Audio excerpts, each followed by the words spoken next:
പോകുന്നത് ബോട്ടിൽസിനെ കുറിച്ചാണ്. ഇത് 2 ടൈപ്പ് ബോട്ടിൽസ് ആണ്. ഇത് റീസൈക്കിൾ ബോട്ടിലും ഇത് ഗ്ലാസ് ബോട്ടിലും. ഈ ഗ്ലാസ് ബോട്ടിൽ നമ്മൾ ഇടുന്നത് ഒരു സ്പെഷ്യൽ ആയിട്ടൊരു ഗ്ലാസ് ബിൻ ഉണ്ട്. ആ ബിന്നിലാണ് ഇത് ഇടുന്നത്. പിന്നെ ഈ പ്ലാസ്റ്റിക് ബോട്ടിൽ റീസൈക്കിളിൻ്റെ ആണ്. അതിൽ പി ഫണ്ട് ഉണ്ട്. അപ്പം നമ്മൾ ഇത് സൂപ്പർ മാർക്കറ്റിലാണ് ഈ ബോട്ടിൽ ഇടേണ്ടത്. ഈ പി ഫണ്ട് ബോട്ടിൽ പിന്നെ നമ്മളെ കൊക്കക്കോള ക്യാന്, പെപ്സി ക്യാൻ അങ്ങനത്തെ ഇതൊക്കെ നമുക്ക് സൂപ്പർ മാർക്കറ്റിൽ ഇട്ടാൽ നമുക്ക് കുറച്ച് പൈസയൊക്കെ കിട്ടും. നമുക്കിനി നമ്മളെ ആ വേസ്റ്റ് ബോട്ടിൽ സൈൻഡായ വേസ്റ്റ് നമുക്ക് ഇടാം. Come follow me. ഹലോ, നമ്മളിപ്പോൾ ഇതിൽ നമ്മൾ ബോട്ടിടാൻ പോണേ. ഇത് ബ്രൗണ്, വൈറ്റ്, ഗ്രീൻ ആണ്. കുറേ ഇടുന്ന പണ്ട് ഇരിക്കുന്ന 2 ബ്രൗൺ ആണ്.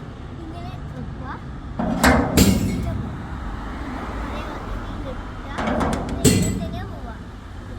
നമ്മൾ റബ്ബേൻ്റെ മുമ്പിലെത്തി. ഇനി നമുക്ക് പോയിട്ട് ഈ പി ഫണ്ട് ബോട്ടിൽ അതിനുള്ളിൽ ഇടാം.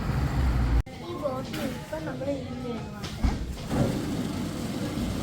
ഇപ്പം ഇത് ആക്സെപ്റ്റ് ചെയ്ത് ഡെയിലൊരു ടിക്ക് വരും. അത് ആയെങ്കിൽ നമുക്ക് ഇതിനൊരു പൈസ വരും. ഇത് നമ്മൾ ഞെക്കുക. എന്നിട്ട് നമുക്ക് ഇതിനൊരു പേപ്പർ കിട്ടും. അത് നമ്മളിപ്പോൾ അവിടെ കൗണ്ടറിൽ കൊടുത്താൽ നമുക്ക് പൈസ കിട്ടും.